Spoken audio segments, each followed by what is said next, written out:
कितने वजीरे आला पंजाब, कितने इमरान खान, असि किन्नू रोइए साडे बच्चे मार दिते पुलिस ने। केड़ा कानून है, केड़ा इंसाफ है, केड़ा कानून है, कित्थे जाइए? असि असेंबली हस्पताल च बैठे हैं, जे असि रेस्ट करना साडे नूं भी मार दिओ सानू, असि नहीं जीना चाहते।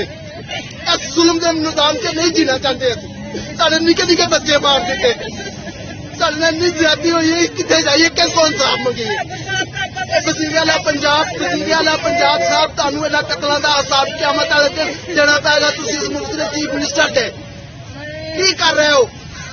किन्ना पुलिस नूं तुसीं बेलगाम कीता? असीं मजदूर, असीं दिहाड़ियां ला के रोटी कमाने वाले बंदे, सानू इमरान खान साहब असीं मर गए, रुल गए इस निजाम दे विच।